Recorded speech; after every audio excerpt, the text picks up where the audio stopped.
হিন্দু ভাই তার দুটো কিডনি খারাপ হয়ে গেছে, দুটো কিডনি খারাপ হয়ে গেছে, নিউজটা আমার কাছে রাখা আছে।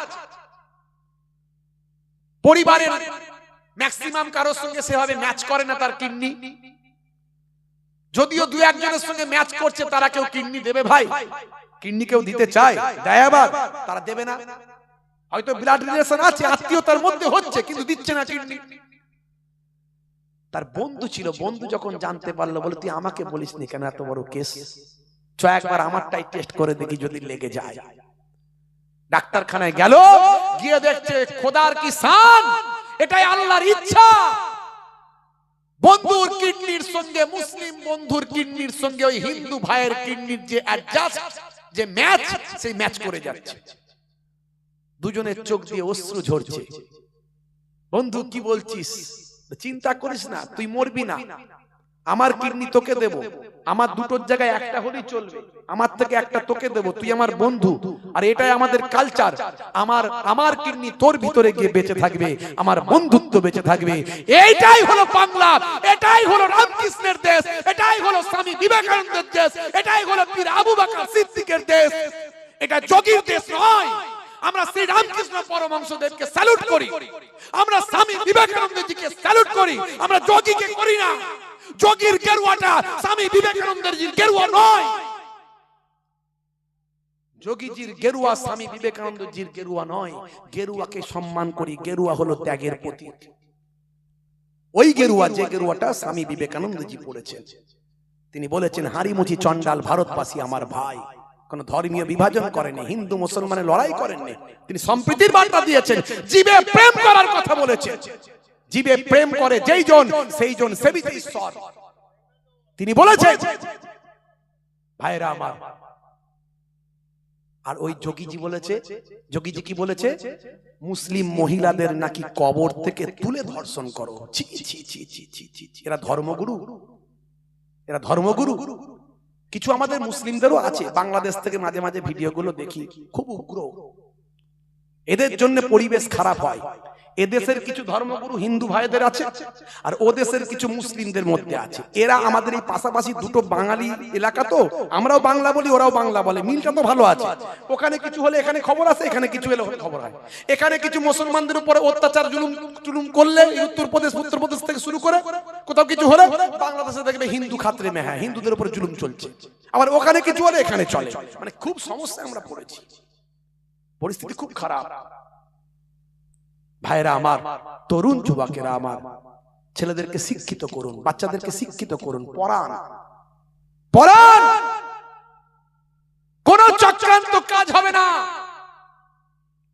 ভয় পাওয়ার কোনো কারণ নাই। আমরা হিন্দু মুসলমান যেমন মিলেমিশে ছিলাম, আছি এবং থাকবো। চক্রান্তকারীরা চক্রান্ত করে আমাদের মাঝখানে বিভাজন করার চেষ্টা করছে। তারা বোঝানোর চেষ্টা করছে এই যে ভারতবর্ষে 14টা মুসলমান আছে, 14%, এটা 86% মুসলমানের জন্য, হিন্দুদের জন্য বিপদ। তারা বোঝানোর চেষ্টা করছে হিন্দু খাতরে মে হ্যাঁ, হিন্দু খাতরে মে হ্যাঁ, হিন্দু রাষ্ট্র চাই, হিন্দু রাষ্ট্র চাই। আমি বলি হিন্দু রাষ্ট্র নয়, কি এটা মুসলিম রাষ্ট্র? এটা কি মুসলিম রাষ্ট্র নাকি? ভারতবর্ষের প্রধানমন্ত্রী হিন্দু, ভারতবর্ষের রাষ্ট্রপতি হিন্দু, ভারতবর্ষের যত রাজ্যপাল আছে সব হিন্দু, প্রত্যেকটা রাজ্যের মুখ্যমন্ত্রী এক একজন ছাড়া সব হিন্দু, বড় বড় যারা অফিসার লেভেলে আছে সব হিন্দু।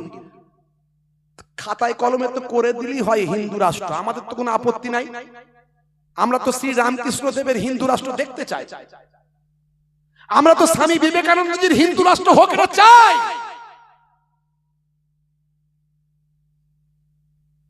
গরু বিক্রি করলে মারে, ধরে রাস্তায় গরু বিক্রি করতে নিয়ে যাচ্ছে, পারমিশন করা কাগজ আছে, পুলিশ এসে ধরে না।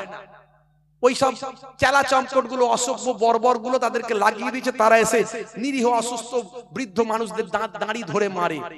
এর থেকে লজ্জা কিছু আছে? আমি বলেছিলাম গরুকে জাতীয় পশু করে দেন, গরুকে জাতীয় পশু করে দেন, আমরাও গরুকে রেসপেক্ট করব, সম্মান করব। গরু আর মার্কেটে কেউ বিক্রি করতে পারবে না। আর গরুকে কি করছেন? ভালো করে খবর নিয়ে দেখুন, ইন্টারনেট সার্চ করুন। সারা পৃথিবীর মধ্যে ভারতবর্ষ হলো গরুর মাংসকে কেটে পিস করে নির্মম ভাবে হত্যা করে। মুসলমানরা তো পানি খাইয়ে আদব করে সম্মান করে হত্যা করে, জবাই করে। ওরা নির্মম ভাবে মেশিনে ঢুকিয়ে দেয়, নির্মম ভাবে পানি না পান করিয়ে অসভ্যের মতো সেই গরুগুলোকে মেশিনে ঢুকিয়ে হত্যা করে সেই গরুগুলোকে বিদেশে প্যাকেট করে পাঠিয়ে দিচ্ছে। সারা পৃথিবীতে এই বিফ এক্সপোর্ট কোম্পানি যত আছে তার মধ্যে সবচেয়ে বিফ এক্সপোর্ট করা দেশ সমূহের মধ্যে ভারতবর্ষ হলো 2 নম্বরে র‍্যাঙ্ক, মানে সবচেয়ে বেশি।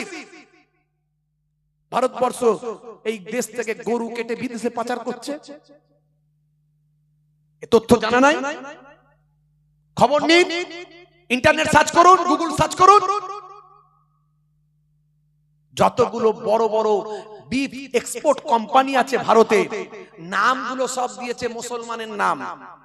কত বড় 2 নম্বরই জালি পিস সব, খালি মানুষকে বোকা বানানো কাজে দেয়। আর প্রথম সারির মিডিয়াগুলো সব বিক্রি হয়ে গেছে, সত্য কথা তুলে ধরে না গদি মিডিয়া। আর আমাদের এই এতগুলো ইউটিউব দেখতে পাচ্ছেন, একটাও কাজের নয়, সব বেকার। এরা শুধু এসেছে 1.5 ঘন্টা করে ওয়াজ ছাড়বে, খাজা গরিব নামাজ পানির উপর দিয়ে উড়ে চলে গেল। খাজা গরিব নামাজ পানির উপর দিয়ে উড়ে চলে গেল, 1.5 ঘন্টার ওয়াজ। যে ওয়াজটা ছাড়লে, যে বক্তব্যটা দিলে আমাদের সমাজটা হেদায়েত হবে, উপকার হবে, হিন্দু মুসলমানের মধ্যে ঐক্য তৈরি হবে, হিন্দু ভাইরা বুঝতে পারবে মুসলমানরা তাদের শত্রু নয়। 14টা মুসলমান 96টা হিন্দুকে হত্যা করতে পারে না। যদি মুসলমানদের রাজা বাদশা গুলো সব খারাপ থাকতো, যদি ঔরঙ্গজেব প্রতিদিন প্রত্যেকদিন 10,000 করে মুসলমান বানাতো, তাহলে ভারতবর্ষে হিন্দু সম্প্রদায়ের মানুষ কখনো সংখ্যাগুরু থাকতো না। এগুলো বুঝাবে কে? গদি মিডিয়া তো সব বিক্রি হয়ে গেছে, তারা তো নেতাদের কাছে বিক্রি হয়ে গেছে।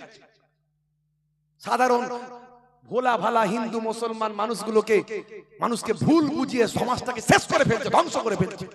আর আমাদের এত ইউটিউব, যাকে আল্লাহ এদের তুলেছে, যে আমি দোয়া করি এরা অনেক, তবু অনেক ওয়াজ নাসিহাতের কাজটা করছে। কিন্তু শুধু এটা করলে হবে না বাপ, তোমাদের আরেকটা করে চ্যানেল করো, সেখানে কাটিং ভিডিও 10 মিনিট করে দাও, 15 মিনিট করে দাও, ওটা নিউজ হিসেবে কাজ করবে। আরো কতগুলো নিউজ চ্যানেল আমাদের তৈরি হয়েছে, ও যে যার পার্টির কাছে বিক্রি হয়ে গেছে, সেই পার্টিরই শুধু নিউজ করে, সাধারণ মানুষের কথা তুলে ধরে না। খুব সমস্যা হয়ে গেছে ভাইরা আমার, তরুণ যুবকেরা আমার। সম্রাট ঔরঙ্গজেব 49 বছর রাজত্ব করেছিল।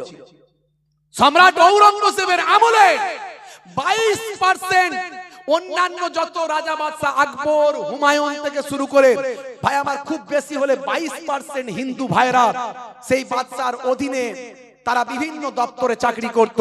কিন্তু সম্রাট ঔরঙ্গজেবই একমাত্র ব্যক্তি যিনি 22 থেকে 32% পর্যন্ত অমুসলিমদের চাকরি দিয়েছিলেন। অনেকে প্রশ্ন করেছিল, আপনি এটা কি করে করছেন, আপনি মুসলিমদেরকে বেশি দিচ্ছেন না কেন? তখন তিনি বলেছিলেন, ধর্ম ধর্মের জায়গায়, কর্ম কর্মের জায়গায়। আমি কাজ দেখি, কাজের জায়গায় ধর্ম দেখি না। ধর্মটা ধর্মের জায়গায় থাকে, কর্মটা কর্মের জায়গায় থাকে। যে কাজের মানুষ তাকে আমি কাজে লাগাই, তারা উপযুক্ত বলে তাদের আমি এই জায়গায় নিয়ে এসেছি। 32% বাড়িয়েছিলেন, জিজ্ঞাসা করবেন। বালাজি মন্দির সম্রাট ঔরঙ্গজেব তার জায়গা দিয়েছিলেন বালাজি মন্দির করার জন্য। নিশ্চয় তিনি 12টা মন্দির ভেঙেছিলেন। তার সময় 50,000 মন্দির ছিল। ভালো করে শুনুন, ইন্টারনেট সার্চ করবেন, পাবেন। মানুষকে ভুল বোঝালে তো হবে না। ওই গদি মিডিয়ার কথা শুনে বিশ্বাস করলে হবে না। সব গদি মিডিয়া বিক্রি হয়ে গেছে। এদের একটাই কাজ, মানুষকে বোকা বানাও, ঝগড়া লাগাও। ঝগড়া লাগালে আর কিছু দিতে হবে না, চাকরি দিতে হবে না, ব্যবসা দিতে হবে না, ইনকাম দিতে হবে না, মানুষ কোনো প্রশ্ন করবে না। এদের এটাই কাজ। এরা মরলে বুঝতে পারবে মহান স্রষ্টার কাছে এদেরকে দাঁড়াতে হবে, সেদিন ক্ষমা হবে না, এরা ক্ষমা পাবে না। সম্রাট ঔরঙ্গজেব 12টা মন্দির ভেঙেছিলেন। শুধু মন্দির ভেঙেছিলেন এটা বলা হয়। কটা মন্দির ভেঙেছিলেন? 12টা মন্দির ভেঙেছিলেন। তার রাজনৈতিক কারণ ছিল। কি কারণে ভেঙেছিলেন জানবেন ভালো করে। 12টা মন্দির ভাঙলেও অসংখ্য মন্দির তিনি নিজে তৈরি করে দিয়েছিলেন। শুধু মন্দির ভেঙেছিলেন তা নয়, ওটা বলা হয় মসজিদও ভেঙেছিলেন, এটা অনেকে জানে না। ভালো করে জানবেন, অনেকগুলো মসজিদ তিনি ভেঙেছিলেন।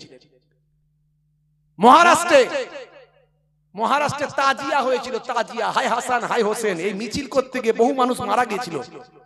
ওই তাজিয়া বন্ধ করে দিয়েছিলেন। সম্রাট ঔরঙ্গজেবের কাজগুলো আপনাকে জানতে হবে। শুনে রাখুন, সম্রাট ঔরঙ্গজেব সম্পর্কে যদি আপনি জানেন, আপনি বুঝতে পারবেন তিনি এমন একজন মানুষ ছিলেন, তিনি রাজকোষের অর্থ কোনোদিন ভক্ষণ করতেন না। তিনি বই লিখতেন, কেতাব লিখতেন, সেই কেতাব মার্কেটে বিক্রি করাতেন, সেখান থেকে অর্থ ভক্ষণ করতেন। আর মাথার টুপি, এই টুপি নিজে হাতে তৈরি করতেন, সেই টুপি বিক্রি করে সেই টুপি দিয়ে অর্থ চালাতেন। রাজকোষের অর্থ তিনি ভক্ষণ করতেন না।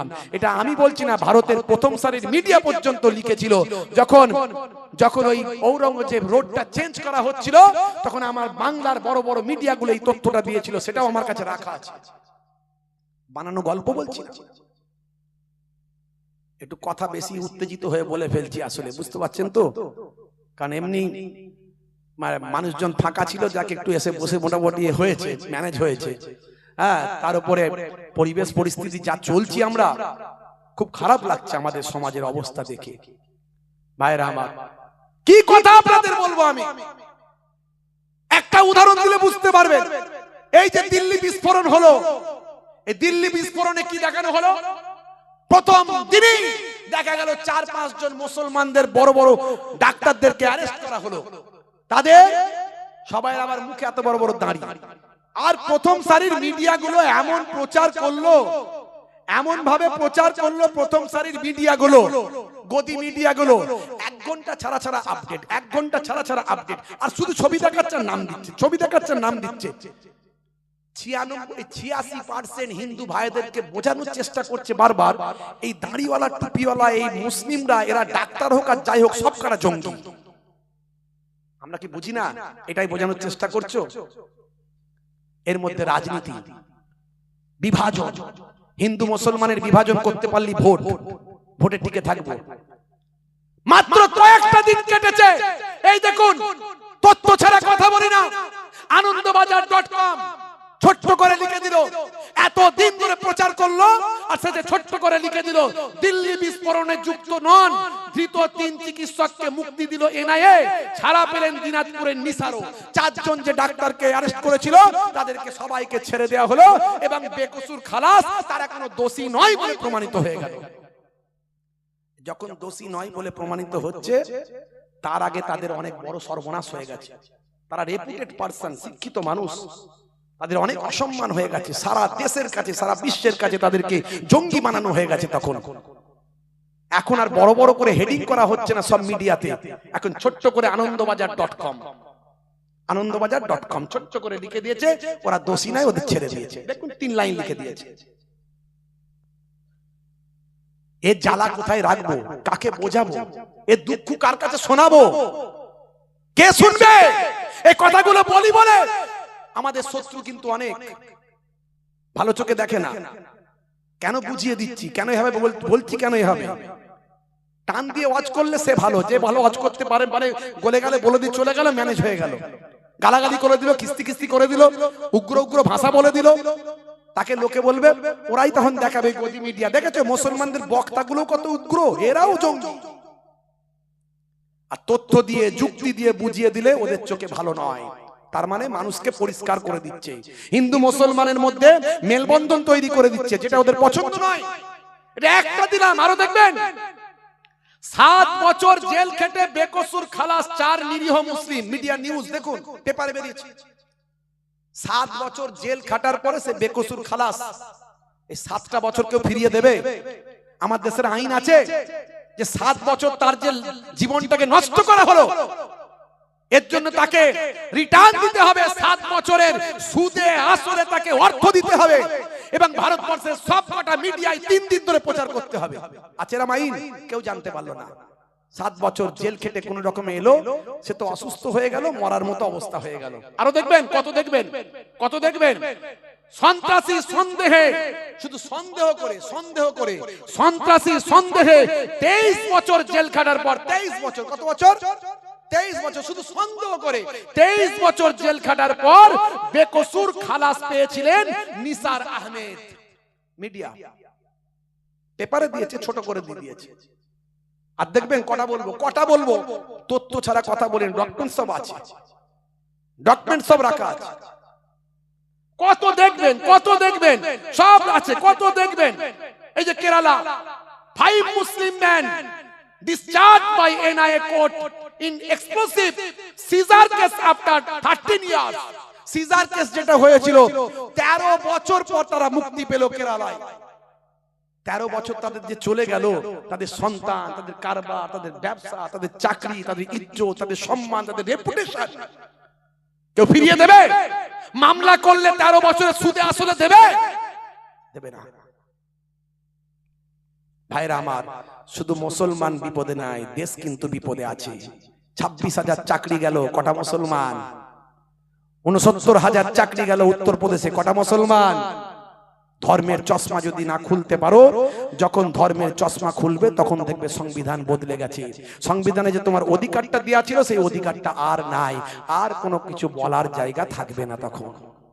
আর চিৎকার আমিও করতে পারবো না তখন। তখন আমি চিৎকার করলে আমাকে সে অ্যারেস্ট করে চলে যাবে। এখন আমার ডকুমেন্টস আছে, আমাকে নিয়ে গেলেও 2-10 দিন, 20 দিন, 1 মাস, 2 মাস, 5 মাস পরে ছাড়তে হবে, ছোট করে লিখতে হবে নির্দোষ প্রমাণ হয়েছে। কারণ আমি কোনো অন্যায় করিনি। আমি যা বলছি অন ক্যামেরা বলছি, উইথ এভিডেন্স বলছি। আমি একজন টিচার লোক, আমি পীরের আওলাদ, দুদিক থেকে পীরের আওলাদ। ছোট হুজুরের নাতি ফুরফুরা শরীফের লক্ষ লক্ষ মানুষ আমাদের ফলোয়ার। মায়াপুর পীরনগরী হুজুরের পোতা আমি, যার অন্ত্যেষ্টি ক্রিয়ায় 15 থেকে 20 লক্ষ মানুষের জামায়াত হয়েছিল, বিভিন্ন নিউজে খবর হয়েছে। ইন্টারনেট খুলবেন, আমার প্রায় 30,000 বক্তব্য আছে। আমাকে নিয়ে গিয়েও জোর করে আটকে রাখলে আলাদা কথা, প্রমাণ দিয়ে আটকে রাখতে পারবে না। কিন্তু সেদিন আমি আর কথা বলতে পারবো না, আইন তখন পাল্টে যাবে। হে তরুণ যুবকেরা, হে আমার বন্ধুরা, শুনে রেখে দিন বাবা, জেনে রেখে দেন। হে মুসলমান একটু লক্ষ্য করুন, হে তরুণ যুবকেরা একটু খেয়াল করুন। আজ থেকে প্রতিজ্ঞা করুন, সাচ্চা মুসলমান হয়ে যাবেন। সাচ্চা মুসলমান যদি আপনি হয়ে যান, তাহলে দুনিয়াতেও কামিয়াবি পাবেন আর আখিরাতেও কামিয়াবি পাবেন। সাচ্চা মুসলমান যদি আপনি হয়ে যান, আপনি নবীর সুন্নতকে মেনে চলবেন। সাচ্চা মুসলমান যদি হয়ে যান, আপনি সাচ্চা দেশপ্রেমিক হবেন। হে তরুণ যুবকেরা, যারা মুসলমানরা এই দেশের জন্য জীবন দিয়েছেন, তারা প্রকৃত সব সাচ্চা মুসলমান ছিল। হে তরুণ যুবকেরা, আজ ওই ইন্ডিয়া গেটে গিয়ে আপনি একবার দেখে আসুন দিল্লিতে। সেখানে গিয়ে দেখবেন আমাদের ভারতের স্বাধীনতা সংগ্রামে ইংরেজদের বিরুদ্ধে লড়াই করেছিল যে সমস্ত বিপ্লবীরা, তাদের নামগুলো সেখানে ভাই আমার খোদাই করে লেখা আছে। আমি নিজেও সেখানে গিয়েছি। সেখানে গিয়ে আপনি দেখে আসবেন, কিছু কম বেশি ভাই আমার 93,000 স্বাধীনতা সংগ্রামীদের নাম আছে। হে দুনিয়ার মানুষ শুনুন, মুসলমানরা এই দেশকে কেমন ভালোবাসে তার অনেক প্রমাণের দরকার না, একটা প্রমাণই যথেষ্ট। এই 93,000 সামথিং স্বাধীনতা সংগ্রামীদের নাম ইন্ডিয়া গেটে আজও লেখা আছে খোদাই করে। সেখানে গিয়ে দেখে এসো, তার মধ্যে কিছু কম বেশি 63,000 মুসলমানের নাম। জোরে সুবহানাল্লাহ বলা গেল নি? আর জোরে বলা যাবে না? আর বড় প্রমাণ লাগবে মুসলমানরা দেশকে কেমন ভালোবাসে। কিন্তু বড় দুঃখ লাগে, এত বড় একটা দ্বিতীয় বৃহত্তম জনগোষ্ঠী মুসলমান ভারতবর্ষে বাস করে প্রায় 30 থেকে 40 কোটি। এই 40 কোটি মানুষের ভাবাবেগকে নিয়ে যেভাবে খেলা হচ্ছে, তাতে যে কোনো সময় ভয়ঙ্কর কিছু ঘটে গেলে আশ্চর্য হওয়ার কিছু নাই। মানুষ ঘুমিয়ে আছে, ঘুমন্ত বাঘ ঘুমিয়ে থাকে, কিন্তু বারবার লেজেতে খোঁচা দিলে তারও তো একটা রাগ আছে রে বাবু, নাকি? মিটুলি সাপেরও তো ভাই আমার ওই কামড়ানোর দাঁতটা আছে। তখন কি করবে? তখন তার কোনো কথা বলে লাভ হবে না। অর্থাৎ আমাদের লিডারদের ভাবতে হবে তারা কোন পথে দেশটাকে নিয়ে যাবে। হে তরুণ যুবকেরা, হে আমার বন্ধুরা, হে আমার মুরব্বিয়ানেরা, শুনে রেখে দিন বাবা, জেনে রেখে দেন। হে মুসলমান একটু লক্ষ্য করুন। আপনাদের মাঝখানে একটা ছোট্ট উদাহরণ দিয়ে শেষ করি। কষ্ট হচ্ছে আপনাদের? সবাই বলেন কষ্ট হচ্ছে? লোক তো ফাঁকা, যা কিছু যে এসে বসেছেন আমার কপাল ভালো, যে বলেটা এসে বসেছেন আলহামদুলিল্লাহ। কি বলছেন, শেষ করে দেবো না হবে? সবাই বলছেন। কারা কারা চান না হাত তুলে দেখান। সত্যি চান না? না চান? ঝোঁকে ঝোঁকে ঝোঁকে হয়ে গেছে। মানে অনেক ওয়াজ শুনেছেন তো, আর কত মনে রাখবেন, ঝুঁকে উঠে যাচ্ছে। কি কথা ঠিক না? মাশাআল্লাহ। এবার বলেন তো দেখি কারা কারা চান, হাত তুলে দেখান তো দেখি। নারে তাকবীর, নারে তাকবীর। মাশাআল্লাহ মাশাআল্লাহ। একটা ছোট্ট নমুনা দেবো, বেশি রাত করব না। এমনি প্রথম থেকে আমি বলেছিলাম দোয়া করে ছেড়ে দেবো, তা আপনারা এসে বসেছেন বলে কিছু কথা বলে ফেলছি। একবার মহাব্বতের সঙ্গে দরুদ শরীফ আল্লাহুম্মা সাল্লি আলা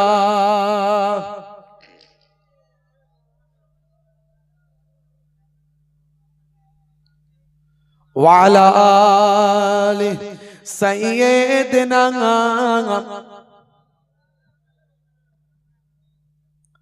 আল্লাহুম্মা সাল্লি আলা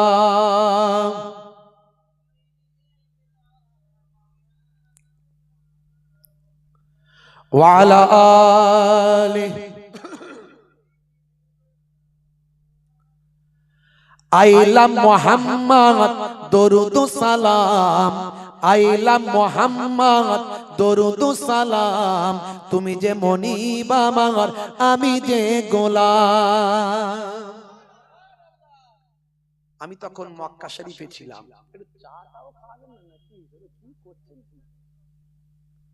উফ আল্লাহ, জোশের মধ্যে পড়ে গেছে সব কিছু। মাশাআল্লাহ মাশাআল্লাহ, আল্লাহ কবুল করেন, আল্লাহ কবুল করেন। আমি তখন মক্কা শরীফে ছিলাম। মক্কা শরীফে ছিলাম, হঠাৎ করে আমাকে কিছু ছেলেপুলে ভক্ত ভালোবাসার মানুষ আমাকে নিউজ পাঠালো, হিন্দি নিউজ, বাংলায় নয়, হিন্দি। নবী দিবসের মাসে আমার নবীর শান মান ইজ্জত নিয়ে কিছু ছেলে শান্তি সম্প্রীতির বার্তা দিয়ে মিছিল করে। কি করে কি করে না, এতে শান্তি সম্প্রীতির বার্তা থাকে। নবী পাকের যে সমস্ত সামাজিক বার্তাগুলো, সেগুলো তারা ব্যানার তৈরি করে। শ্রমিকের গায়ের ঘাম শুকানোর আগেই তার মজুরি দান দিয়ে দাও, এ বার্তা কার? 1450 বছর আগে আমার আপনার নবীর। আজকেও সারা বিশ্বের বড় বড় লিডাররা এই উদ্ধৃতিগুলো তারা দিয়ে থাকে। আরবের উপর অনারবের কোনো প্রাধান্য নাই, অনারবের উপর আরবের কোনো প্রাধান্য নাই। কে আরবের, কে অনারবের, কে মক্কার আর কে ভারতের, এটা বড় কথা নয়। যে ভালো হবে সে শ্রেষ্ঠ, যে যার মধ্যে আমল আছে, ইবাদত আছে, যে শ্রেষ্ঠ মানুষ সেই শ্রেষ্ঠ আল্লাহর কাছে। ও আরবের মানুষ বলে শ্রেষ্ঠ, মক্কার মানুষ বলে শ্রেষ্ঠ, আর তুমি এই বাড়িতে ওই ময়নালির মানুষ বলে নিকৃষ্ট না। এই বাণী, এই যে সবাই সমান সাম্যবাদের বার্তা 1450 বছর আগে আপনার আমার নবী দিয়েছেন। জোরে বলুন সুবহানাল্লাহ। আজকে সেসব কথাগুলোকে নিয়ে বড় বড় অথার পণ্ডিতেরা কত বই লিখেছে, কত কবিতা লিখেছে, কত প্রবন্ধ লিখেছে, কত শায়েরি তৈরি করেছে, কত পার্লামেন্টে তাদের বক্তব্যে তুলে ধরেছে। পুতিনের নাম শুনেছেন তো ভাইরা আমার? জি হ্যাঁ, রাশিয়ার ভ্লাদিমির পুতিন, তিনি কোরআন মাজিদকে চুম্বন করেছেন এবং তার পার্লামেন্টে তিনি বলেছেন হযরত ওমরের আদর্শকে সামনে রেখে দেশ শাসন করলে দেশ সুন্দরভাবে পরিচালিত হয়। আমাদের দিল্লির যিনি মুখ্যমন্ত্রী ছিলেন কেজরিওয়াল, এই কেজরিওয়াল জি তার বিধানসভার পার্লামেন্টে বিধানসভায় গিয়ে তিনি হযরত ওমরের প্রশংসা করে বলেছিলেন ওমরের মতো দেশ শাসন করলে দেশ সুন্দরভাবে পরিচালিত হয়। জোরে বলুন সুবহানাল্লাহ। তাদের বাণীগুলো তারা গ্রহণ করেছে। আমি তখন মক্কা শরীফে ছিলাম, আমার কাছে পাঠানো হলো যে এই ব্যাপার হিন্দি নিউজে খবর হয়েছে। আমাকে অনেকে পাঠায়, তথ্য পাঠায়, সবকিছু তো মনে রাখা বা জানা সম্ভব নয়। তো হিন্দি নিউজে খবর হয়েছে নবী দিবসের মাসে ছেলেরা নবীর বার্তা নিয়ে শান্তি সম্প্রীতির বার্তা দিচ্ছিল, আর কিছু তারা ব্যানার টাঙিয়েছিল আই লাভ মোহাম্মদ। এর মধ্যে কারো মারার কথা নয়, কাটার কথা নয়, রক্তের কথা নয়, কাউকে অত্যাচার করার কথা নয়, মানে আমি নবীকে ভালোবাসি, এটা তো স্বাভাবিক ব্যাপার, ন্যাচারাল। শুধু আমি নবীকে কেন ভালোবাসি, I love Shri Ramakrishna Paramahansadev, I love Swami Vivekanandaji, এগুলো আমি বলি। তো নবীকে ভালোবাসলে দোষের কি আছে? উত্তরপ্রদেশের যোগীজির সরকারের যোগীজির পুলিশের আর হজম হলো না, তাদেরকে মারধর এটা ওটা করে 12টা বাজিয়ে জেলে ফেলে নিয়ে গিয়ে বুলডোজার বাবা তো নাম হয়ে গেছে, সে বুলডোজার দিয়ে ঘর বাড়ি ভেঙে সব কেস কাচারি দিয়ে 12টা বাজিয়ে দিল। কিন্তু আমাদের ইমানি দায়িত্ব আছে, যতক্ষণ ক্ষমতা আছে গলা না চেপে ধরে ততক্ষণ অন্যায়ের বিরুদ্ধে প্রতিবাদ করা আমার ইমান। জোরে বলুন সুবহানাল্লাহ। আমি কাবা শরীফের সামনে তখন আমি এই বিরুদ্ধে প্রতিবাদ করলাম, তখন পশ্চিমবঙ্গের মানুষ কিন্তু কেউ জানে না, ঘটনা জানে না। প্রথম আমি প্রতিবাদ করলাম, করার পরে আমার বক্তব্য একদম দ্রুত গতিতে ভাইরাল হলো, পশ্চিমবঙ্গের সব মানুষের কাছে পৌঁছে গেল। তারপর পশ্চিমবঙ্গের বড় বড় আলেম, বক্তা, সুবুদ্ধি সম্পন্ন মানুষ, সমাজকর্মী, সোশ্যাল ওয়ার্কার, তারা দেখলো সত্যি তো এটা অন্যায় হয়েছে, প্রতিবাদ করতে হবে, তারা প্রতিবাদ করেছে। প্রথমে আমার বক্তব্যের পরেই সবাই প্রতিবাদ শুরু করেছে। আমি মদিনা শরীফে গেলাম, নবীপাকের রওজায়, সেখানে যাওয়ার পরে আমার মনটা বড় কষ্ট হলো।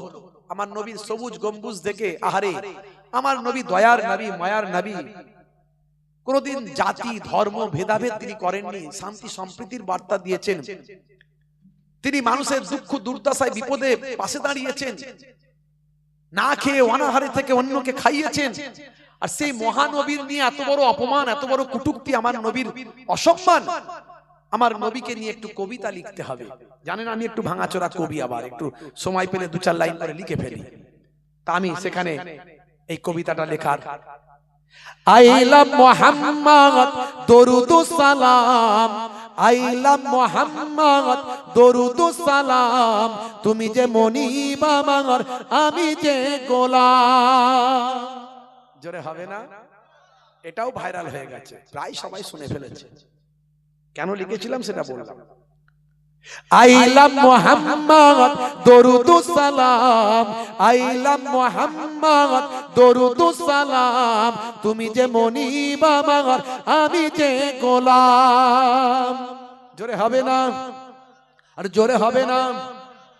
তোমারই ব্যানার দেখো ছিঁড়ে ফেলেছে, কত আশিকের দেখো জুলুম করেছে, তোমারই ব্যানার দেখো ছিঁড়ে ফেলেছে, কত আশিকের দেখো জুলুম করেছে, না জেনে না বুঝে অন্যায় করেছেন, না জেনে না বুঝে অন্যায় করেছেন, তোমার আশিকদের ইশক জেগেছে। জোরে হবে না? জোরে হবে না? এত সুন্দর কথা নিজে লিখে নিজে মুখে শোনাচ্ছি, তাও জোরে সুবহানাল্লাহ দিচ্ছেন না, তাহলে কি হবে বলেন দিন? আমাদের বিপদ আছে না? নাই বলেন, রাগ করবেন না, মাঝে মাঝে মজাক করে নিচ্ছি একটু। হ্যাঁ, পাবেন এরকম নিজে লিখে নিজে গাওয়া, কটা হুজুর গাইবে। হ্যাঁ, আং পাং তাং অনেক কিছু বলে দেবো, উড়িয়ে দেবো, এই করে দেবো, সেই করে দেবো, ওই হলেই হলো না কি? কাজের জায়গায় কাজ করে দেখাতে হবে, কথা ঠিক না ভুল? হ্যাঁ, আর যে কাজ করে বলে কম, যে কাজ করে বলে কম। জি হ্যাঁ, তবে কাজটা হবে ন্যায়ের উপরে, সততার উপরে, হ্যাঁ, সংবিধানের উপরে, ন্যায্যতার উপরে, মানুষের জন্য, হিন্দু মুসলমান খ্রিস্টান জৈন সকলের জন্য। এর নাম ইসলাম। জোরে বলুন সুবহানাল্লাহ। জোরে হবে না? আর জোরে হবে না? ও গো নবী দয়াময় ক্ষমা করো, ওরা তোমায় চেনে না, রহম করো। ও গো নবী দয়াময় ক্ষমা করো, ওরা তোমায় চেনে না, রহম করো। তুমি কত দয়াবান, তুমি কত মেহেরবান, তুমি কত দয়াবান, তুমি কত মেহেরবান, মাইকেল জ্যাকসনও চিনেছিল। জোরে হবে না? জোরে হবে না? আইলা মুহাম্মদ দরুদ সালাম, আইলা মুহাম্মদ দরুদ সালাম, তুমি যে মনিব আমার, আমি যে গোলাম। আল্লাহুম্মা সাল্লি আলা, জোরে শুনে পড়েন, জোরে শুনে।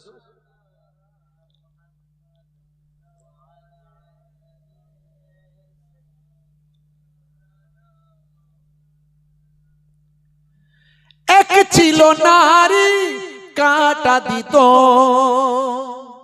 একজন ইহুদি নারী অমুসলিম, আমার নবীর সম্পর্কে তাকে এমন ভুল বোঝানো হয়েছিল, নবী খুব খারাপ, নবী অমুক, নবী তমুক। সে আমার নবীর যে পথ দিয়ে যায় সে পথে আগে থেকে লুকিয়ে কাঁটা বিছিয়ে দেয়। আমার নবী জানতেন, কখনো কখনো পায়ে ফুটেও যেত, বুঝতে পারতেন। তো একদিন আমার নবী বুঝতে পারলেন আজকে সে কাঁটা বিছায়নি। নবী মনে মনে করলেন তাহলে তো নিশ্চয় কিছু একটা অসুবিধা হয়েছে মনে হয়। তার বাড়ির খোঁজ খবর নিয়ে তার বাড়িতে গেলেন, আমি কলমে তুলেছি। এক ছিল নারী কাঁটা দিত, ও গো নবী তোমার কষ্ট হতো। এক ছিল নারী কাঁটা দিত, ও গো নবী তোমার কষ্ট হতো। একদিন বিমারে ওই নারী পড়িলেন, একদিন বিমারে ওই নারী পড়িলেন, তুমি তাকে দেখিতে গেলে ওগো। হাই হাই নবী মুগ্ধ সবাই, হাই হাই নবী মুগ্ধ সবাই, ওই নারী ইমানের সাধটা জেনে পায়। জোরে হবে না, জোরে হবে না। আমার নবী যখন তার বাড়িতে গেল, সে বলে আরে বাপ রে বাপ, আমি যাকে কাঁটা বিছিয়ে কষ্ট দিই সে আমি কেন কাঁটা বিছাইনি খোঁজ খবর নিতে আমার বাড়ি। মা তোমার কি ট্রিটমেন্টের ব্যবস্থা করব বলো। বলে কি বাবা মোহাম্মদ তুমি? বলে হ্যাঁ। আরে তোমার নামে এত অপবাদ, এত দুর্নাম, এত খারাপ, এত তুমি এইসব বলে আমার দেশের লোক, আর আমি তো দেখছি তুমি পুরো উল্টো, তোমার মতো মানুষ তো হয়নি আর হবে না। হ্যাঁ বলে বাবা মোহাম্মদ আমি ভুল করেছি, আমাকে ক্ষমা করে দাও। বাবা কাঁদতে লাগলো, বাবা মোহাম্মদ আমাকে ক্ষমা করে দাও, আর তোমার শিষ্যা আমাকে বানিয়ে নাও, আমি তোমার আদর্শ নিতে চাই। জোরে বলেন সুবহানাল্লাহ। জোরে হবে না, আর জোরে হবে না। আইলা মুহাম্মদ দরুদ সালাম, আইলা মুহাম্মদ দরুদ সালাম, তুমি যে মনিব আমার আমি যে গোলাম, তুমি যে মনিব আমার আমি যে গোলাম। আল্লাহুম্মা সাল্লি আলা, জোরে সরে বলুন, জোরে সরে।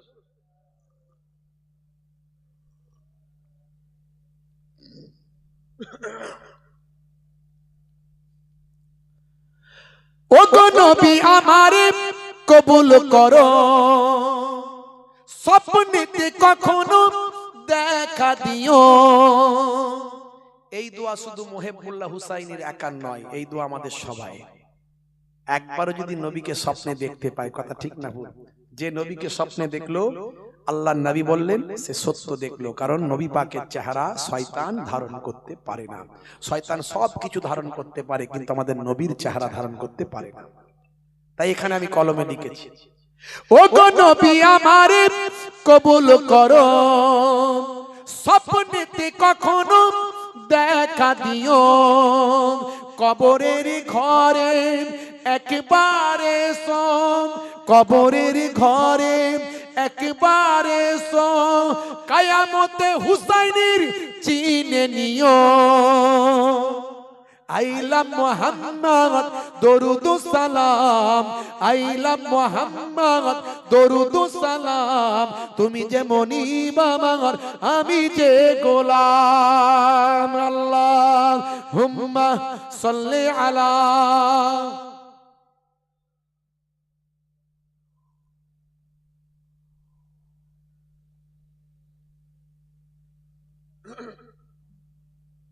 সংক্ষেপ করব ভাই আমার, একটা ছোট্ট নমুনা দিয়ে যায়। যদি আপনি নবীর আশিক হয়ে যান, প্রকৃত আল্লাহ ওয়ালা হয়ে যান, সাচ্চা মুসলমান হয়ে যান, তাহলে আপনি দেশ প্রেমিক হবেন, সাচ্চা দেশ প্রেমিক হবেন, আপনি একজন অনেস্ট মানুষ হবেন, একজন সৎ মানুষ হবেন। হে তরুণ যুবকেরা, হে আমার বন্ধুরা, হে আমার মুরব্বিয়ানেরা, শুনে রেখে দিন বাবা, জেনে